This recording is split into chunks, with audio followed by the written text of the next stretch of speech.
The broadcast is now starting. All attendees are in listen-only mode. Good day from whatever part of the country you're in or around the world. Good morning or good afternoon. My name is Nick Katko from BMA, and today we will be looking at value stream management, which is really a different way to manage a business, especially a lean business that incorporates lean practices, lean tools, lean methods, and lean accounting information.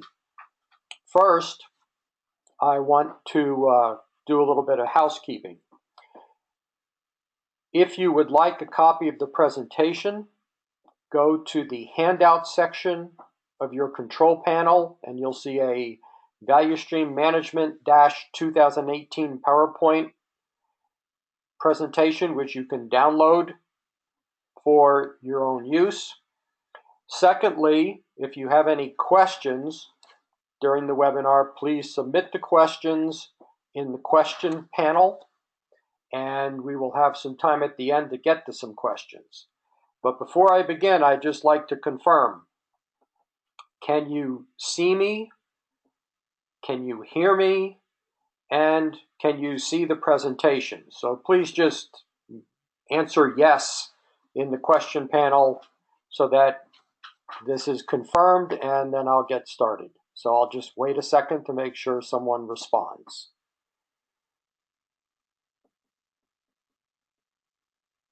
All right, sounds good. So we'll get started. So here's our agenda for today.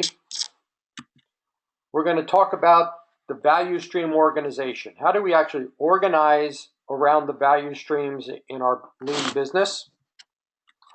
How do we control the value streams from an operational viewpoint? How do we improve the value streams over time? What tools and practices do we use, and how do we measure the improvement that we are achieving? How do we plan the value stream?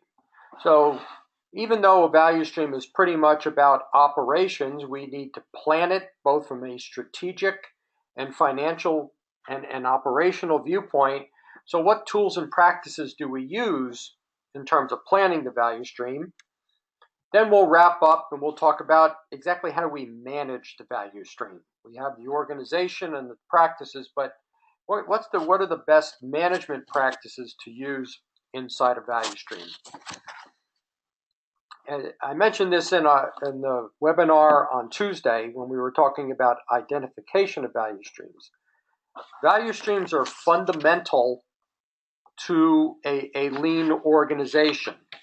The best way to think about a value stream is order fulfillment. So from the receipt of an order to the delivery of the product or service. And service industries do have value streams also. So the value stream is the actions taken in the proper sequence at the proper time to create value for the customer, and it includes the coordination of information to make sure the actions are coordinated. Value streams are the primary unit of organization in a lean company. And you can sort of think of value streams as mini businesses within your larger business. So you want to try to create value streams that manage themselves rather than top-down management. So in terms of creating a value stream organization, there's really two ways to go about it. One is, once you've identified your value streams, you can actually make the organizational changes around the value streams by reducing, eliminating, or changing your departmental structure and actually changing all the formal reporting relationships. In all the years I've been working with lean organizations, this is difficult to do at the beginning of the lean journey. In fact, I think of all the companies I've ever worked in, I only have known of one that has actually done this at the beginning of the lean journey, because there's a lot involved in making organizational changes. So, and even lean people like Jim Womack and Dan Jones and John Shook, they admit this, even though the idea, sort of the idealistic view of value stream is we actually make the changes. It's really difficult to do. So what's more important, and I recommend this highly, is create strong value stream teams. So these value stream teams are given the responsibility and the authority for overall management of the value stream. And we want to create dotted line reporting relationships to individual functions. So we need a strong team with day-to-day management and weekly management responsibility and even monthly responsibility, and then just dotted line relationships. So I recommend this. It works well, and it allows sort of an evolution of these teams into possible organizational changes in the future. And I do want to emphasize that you have to create strong teams and you have to deal with direct and indirect reporting relationships, because if you don't deal with the reporting relationships, the teams will not be effective. So what's a good team? First of all, you have to have a value stream manager. So this manager has overall responsibility for the performance of the value stream. Think of the value stream manager as the CEO of the value stream. And that sounds really great. And I will say that there sometimes is difficulty in identifying that person. You think of the order fulfillment value stream, which is primarily operational. And so the initial thinking is, well, let's get the best operational person to be the value stream manager. But value streams are also responsible for profitability. So you have to think about this. So you put in an operational person. Do they understand the sales aspects, or do they have some knowledge of that? Likewise, if you say, well, let's get a salesperson involved or something, or an engineer involved. So you really have to think long and hard about the right people. Now, that doesn't mean that you have to have someone with all these qualifications in-house. Typically, what companies do is they develop value stream managers over time. They find good people that have a broad viewpoint of the business. They put them in the value stream manager position and allow them to grow into it. You also want operational managers involved in the team. Operational support. Now, this is for manufacturing in terms of quality, engineering, purchasing, and maintenance. If you have a service business, you want any kind of support functions represented. You also want sales and marketing representation and finance or accounting. Now, these last two, sales, marketing, and accounting and finance, you need representatives. Now, that doesn't mean that these people now report to the value stream manager. They are part of the team. They have regular responsibilities to the team and to the management of the value stream, but they still may reside in the department because they have other responsibilities for their functions. So again, it's a strong team. It doesn't necessarily mean you're changing reporting relationships. If you don't create a strong team, you end up, and if you don't deal with the reporting relationships, what you're going to end up with is a lot of waste. And what I mean by that is there's going to be a lot of confusion in the organization about who reports to whom. So you have to deal with this. And senior leadership must be behind all the creation of these teams and the reporting relationships. So management practices for the value stream team. So we have specific people assigned to the team. We have all functions represented in one form or fashion. We create a cadence of management. in terms of weekly operational review meetings, monthly planning meetings, whatever is necessary to keep things going. And this is the equivalent of it's not daily management. You don't need all these people involved in daily management, but it's more of the overall tracking of how the performance is going with the value stream. And again, it's sort of primarily weekly and monthly, and the primary tool that you will use should be the lean accounting box score. And it's very important to understand that the people on the team have a responsibility to be at all of the meetings. It's not like it's optional. And I've seen that happen where people say, well, they don't really feel like they're part of it. So I have another meeting I'm going to. I'm not going to the value stream meeting. So being part of this team, you have to attend the meetings and participate as a team member. One of the most effective ways to make teams strong is that it becomes part of your performance evaluation. Okay, it's not how you're evaluated annually is based on partially on your team performance. As I mentioned, the primary tool to look at operating performance is the value stream box score, which is reported on a weekly basis. The idea here is for the team is to manage the trends of the value stream. So there's always goals that you're working at. Typically, they're goals for the quarter. So how is the value stream working towards achieving those goals?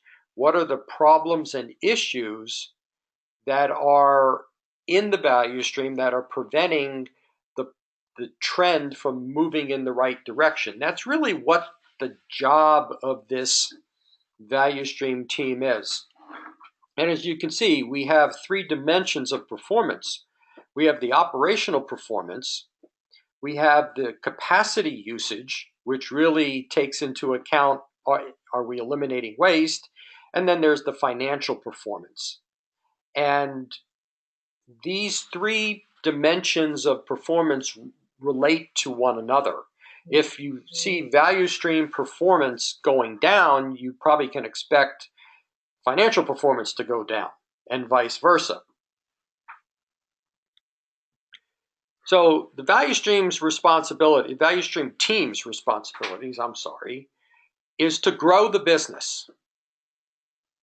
Lean is a financial growth strategy, and the value stream really has a lot of those responsibilities. Grow the business for the products or services that are produced and sold in the value stream. We want to have a very good handle on creating more value. So we want this value stream team to understand what value is, understand where the value is created throughout the organization, and relentlessly pursue the improvement of value. We want to eliminate waste. Systematically and continuously, the elimination of waste creates the capacity and allows the business to grow by producing and selling more products and services. And finally, make a profit, improve cash flow. Again, value streams are profit centers in your lean organization. And that is the ultimate financial responsibility of a value stream team. So now let's move on. We'll move on to controlling the value stream. We've dealt with the organization. Now let's talk about controlling. The primary method of control is weekly value stream performance measures. And here are the categories of value stream performance we want to measure. We want to measure productivity. The idea behind measuring productivity is are the value streams in your business increasing their output, the products and services that you sell, with existing resources. Productivity means getting more out with less effort. And so we want a good, strong productivity measure that we look at over time. We want to measure on-time delivery. Being able to achieve consistent high on-time delivery is an indication that value stream processes are stable. Variability in on-time delivery is an indication that there's variability in the process. If you're in manufacturing, we want to measure days of inventory. One of the outcomes of lean in a manufacturing business is reduction in inventory. So is this being achieved or not? We want to measure quality first time through. Is the value stream quality improving over time? And we want to measure reduction in lead time. Eliminating waste creates flow and reduces the average lead time. So if your lead times are hours or days, you probably want to get those down to hours over time. If your lead times are days to day, through lean practices, you'll probably get those down to hours over time. These categories of measures become your value stream measures. You want to eliminate all other performance measures. Use these, eliminate others. The combination of these measures, this combination of measures is very effective in that you want all these measures to move in the right direction at the same time. And that requires the application of lean tools and practices and methods throughout the value stream. One of the best examples of this is, how do we have high on-time delivery? In traditional manufacturing, you have high on-time delivery by having a lot of finished goods inventory. In the lean world, you want to have high on-time delivery and low inventory. So the idea is to use these measures as the primary method of control. We want these measures to be visual on a value stream board. And the idea behind the board is that we show the measure, which would be the first row in this example. We also visually show the root causes of why the measures are not achieving goals. That is a responsibility of the value stream. What are the actions or improvements that are in place to eliminate the root causes? And then we can show some other important information like value stream maps and box scores in the value stream income statements. The idea behind visual performance boards is that, one, there are no secrets. Number two, everybody knows what's going on. Everybody has the same idea of what the information is. One of the other benefits of using visual value stream boards is that it requires less review of the past and more looking forward to the future. And that's the idea behind root cause analysis and improvements. If you're trying to solve today's problems to make tomorrow better. And so that's why it's really, really important for control purposes that the performance be visual. Ultimately, what we're trying to do with controlling the value stream is incorporate lean problem solving into the daily activities of the entire value stream. So we always have goals and targets that we want the measures to improve, whether it's daily or weekly or monthly. The plan, that's the plan aspect. The do aspect is we have weekly and daily reporting of the measures. At the cell is at the daily level, at the value stream is at the weekly level. The check is the meetings, and we're going to be talking about the meetings a little later in the webinar, is that we check our performance on a very frequent basis. And then we take action in terms of identifying root causes and implementing improvements and actions to change the trends in performance. The reason we like to meet frequently is because it's much easier to identify problems and issues. The problems and issues are typically smaller, the root cause is easy to identify, and it's easier to put a solution in place.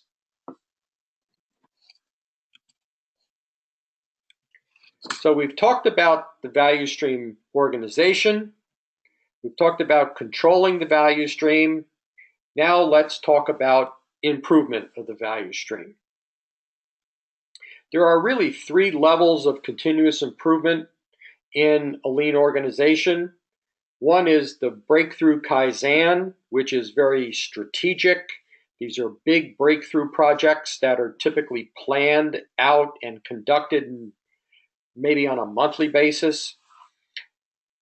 At the continuous improvement level, that's sort of what's done inside the value stream on a regular basis. And then at the cell level, we look at daily improvements. So let's go into a little detail about how these are all accomplished and the integration of tools.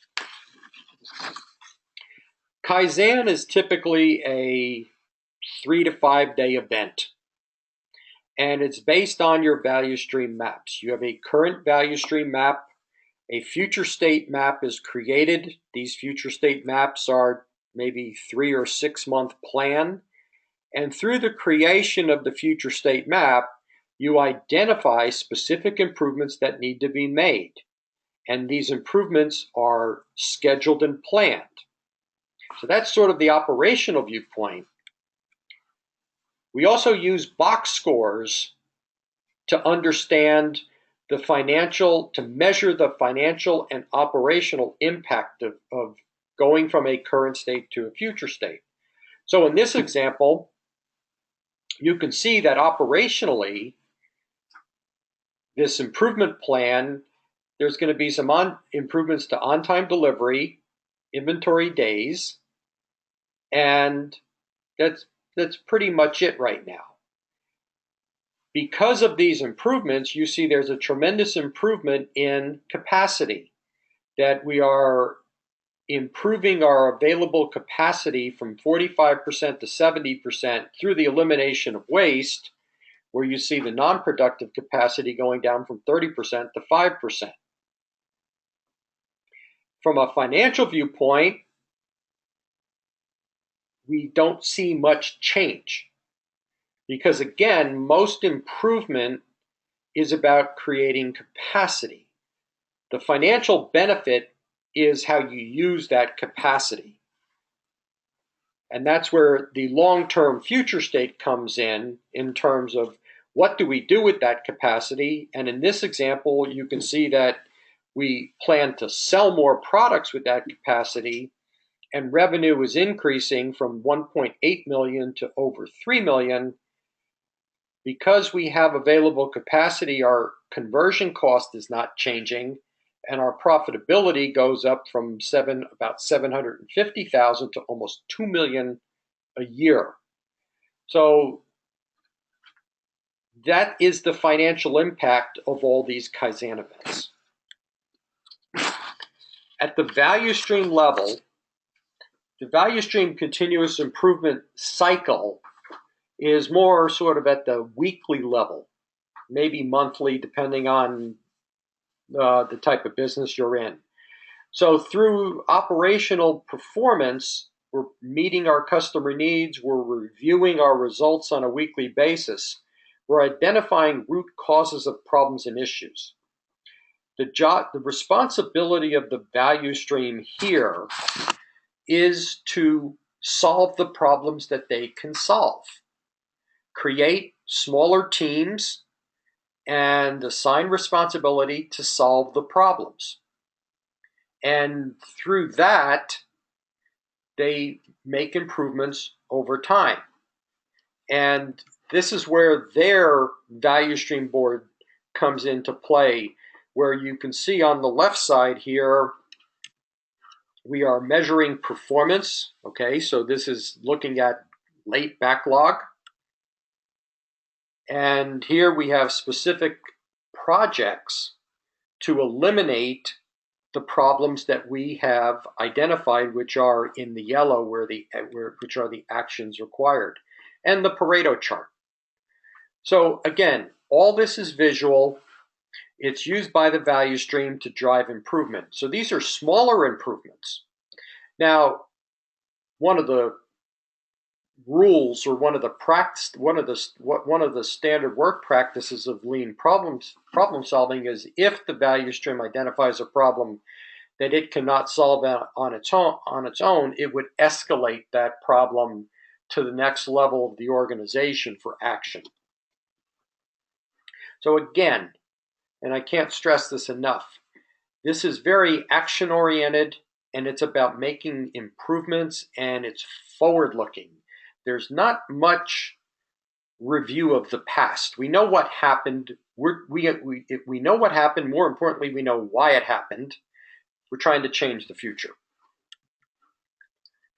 The cell level process is pretty much a daily, maybe hourly process, and it's very similar to what I just described in terms of the value stream, but it's just contained within the cell. And you're trying to solve the problems you identify in the cell that are directly related to that cell, and try to solve the problems that day or as soon as possible through small improvements that you have the authority and responsibility to make. Sometimes these improvements are short-term and they're a short-term countermeasure, and they require a longer-term solution, which might have to be escalated up in the organization. Other than that, if they're long-term solutions and you can put them in place, you put them in place. And this information comes out through the daily cell measures and the daily performance board. Typically, it's related to a production schedule. If you're not meeting the production schedule, why not?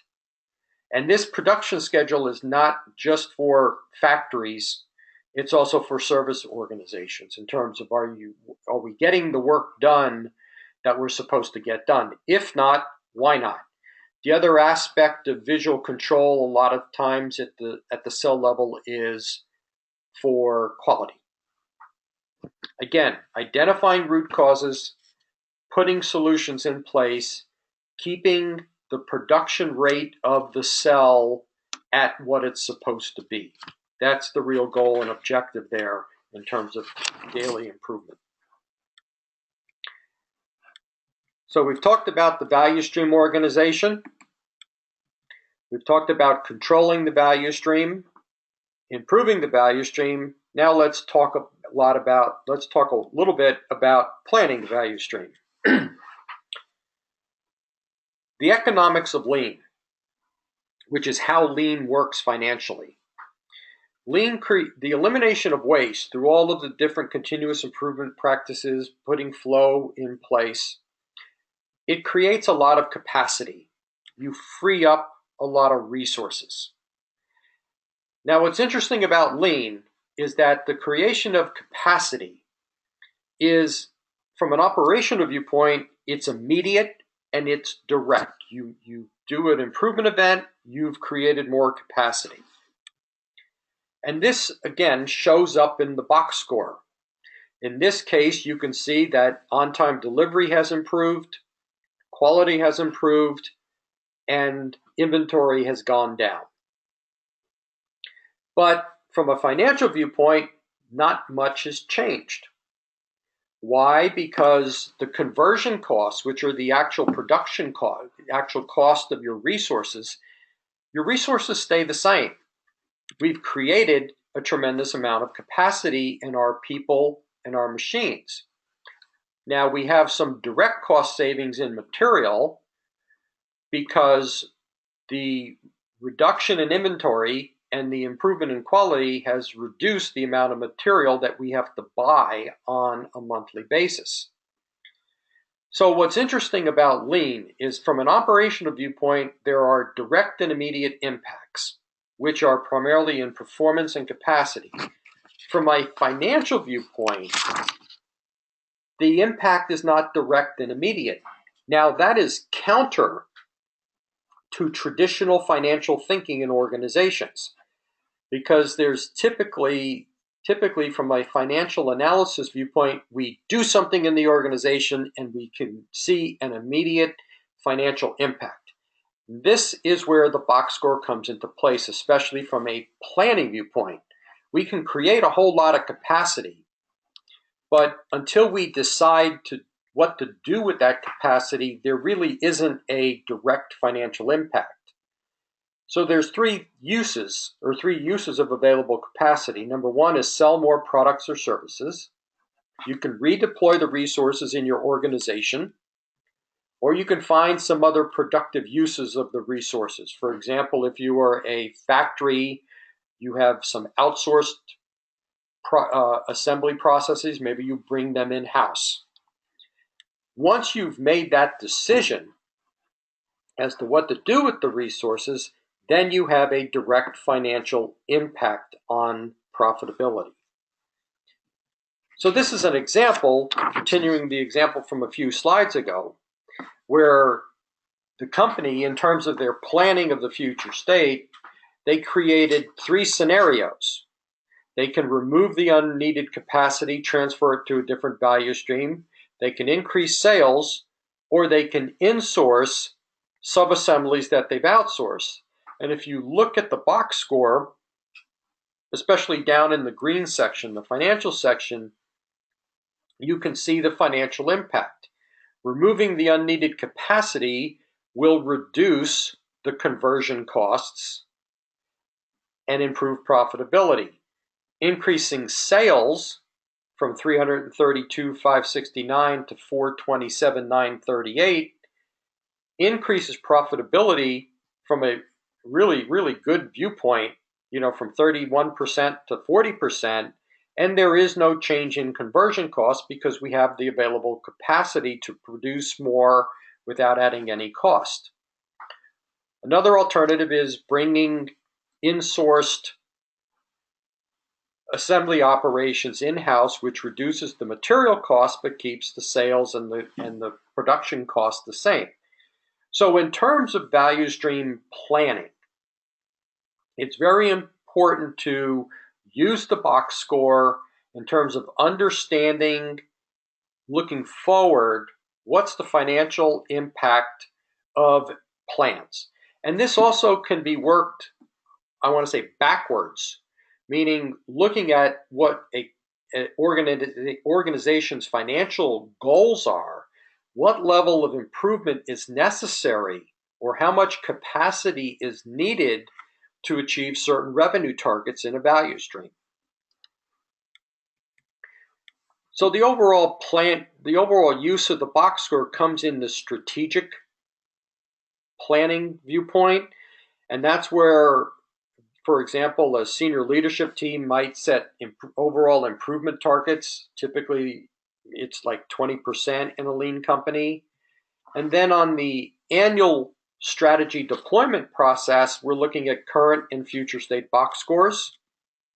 On a monthly basis, you have value streams looking at the monthly financial review and how is that going according to financial goals and objectives and what changes need to be made inside the value stream. And then we even take it down to the cell level, where we're looking at the daily cell measures to control production activities to try to make sure that we reach all of our operational and financial goals.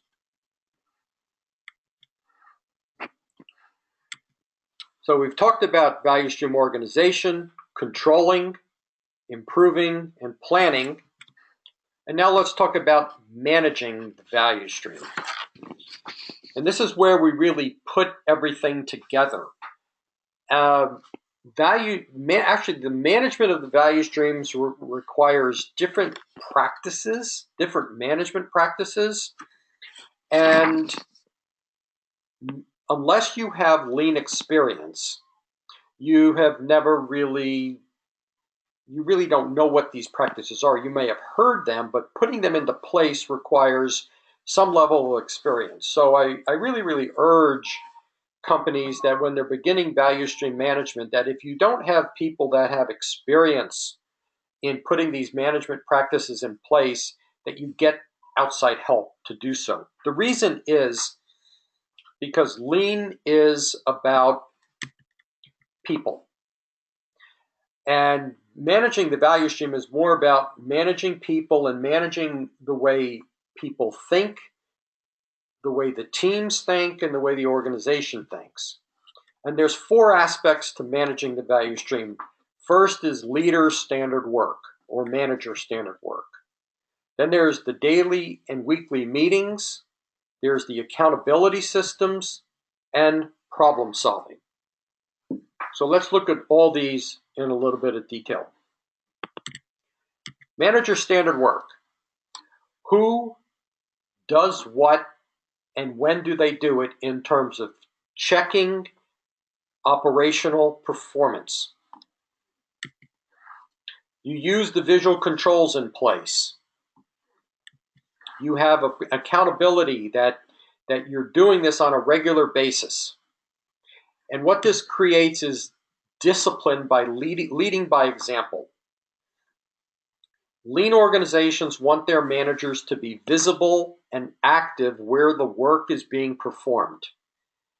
This is about, leader standard work is about human interaction. It's about talking to people, having conversations, understanding how and why people thinking, all around operations. It's not computer interaction. So leader standard work is not sitting behind a computer looking at reports and trying to figure things out. That's sort of old-fashioned top-down management. It's about being out there and interacting with the people. One of the main benefits to leader standard work is the way people think as a team. You want that human interaction and that human conversation, and the more that this goes on a regular basis, the better performance will be in the long run. In terms of team meetings, and we've talked about this a few times already, we want a daily cell team meeting. So this is typically 10, 15 minutes. It's at the beginning of the shift. Maybe if you have a multi-shift operation, you bring both teams together and you do meetings between shifts with both teams to hand off information. But it's a formal meeting. It's around the visual daily board. You have a formal agenda, and it's pretty simple. Remember, because you have all the information posted visually, it's really a meeting of exceptions. You want to talk about the exceptions, the abnormalities. You're not reviewing what people can look at on the board. They can see it on the board. You don't have to say, well, this is what happened today. You can see the performance. So what you want to do in these daily meetings is you want to balance and level the schedule. You want to understand what today's issues are, and you want to review yesterday. How did we do yesterday? What were the problems? What were the issues? What do we have to do to correct them? Pretty simple, easy meeting. And it's run by the cell team. The daily accountability, and this is really about problem solving. We're trying to solve problems, but if we can't solve problems, we want to escalate them to the right level of the organization where they can be solved. So the cell team in their daily meeting identify the abnormalities. Can we solve them? Yes, then solve them. If we can't solve them, what do we do? So who do we talk to? Who do we escalate the problem to? And escalate the root cause so that the problem can be solved. So maybe it's supervisors, maybe it's team leaders, maybe it's a value stream manager, maybe it's someone higher than that. But the idea is to have a standard work behind this to solve problems and get them escalated to the right level of the organization to be solved in an urgent manner. The value stream team meeting is typically like a 30-minute meeting. Again, meet around the board. Maybe it might be a little longer, depending on how complex your value stream is. It's a very similar agenda that I just reviewed. We're looking at weekly performance. We want to update root cause analysis. We want to review the status of improvement projects the value stream is currently working on. And then we have to identify any new projects which need to be started. So it's sort of like a weekly management meeting. But again, I can't emphasize this enough. It's forward looking. Here's what happened last week. We can see that. We just need to, if the measure is moving in the right direction, there's not really much to talk about. Let's just talk about our problems and issues. Now, this is a different way to manage in terms of talking about problems and issues. So you have to create a safe environment where problems and issues can be discussed openly, honestly, without blame, whether it's at the cell level or the value stream level. And a lot of organizations have problems with this. In fact, an organization I worked in recently, they really didn't talk about their problems, not in an honest way. People knew what the problems were, but maybe in a one-on-one way they talk about them, but never in a group setting. So this is one of the benefits of value stream management. So these have to be blameless meetings. We're not pointing fingers at anybody. The process, if we're doing anything, we're pointing fingers at the process. Where is the process broken and how do we fix it?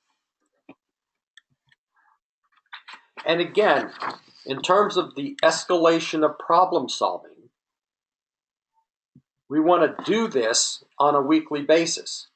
And these problems may be typically more complex than cell problems, so they might end up getting to the leadership team. But again, escalate the problem and solve it.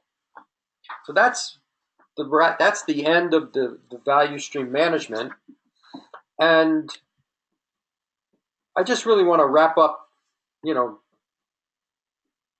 about what value stream management is and how it really relates to the lean principles.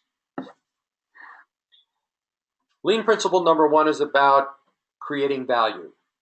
And a value stream management system is really about getting the entire value stream team, not just the management team part, but everybody who works in the value stream, focused on creating value.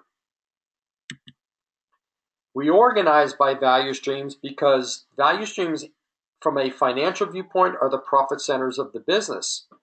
Lean is a financial growth strategy, which the primary outcome is eliminate waste, create capacity, grow revenue. So we want to get everyone focused on that type of financial performance. From an operational viewpoint, the third principle of lean is flow and pull. So how do we improve flow and improve value? How do we reduce lead times? How do we make to order?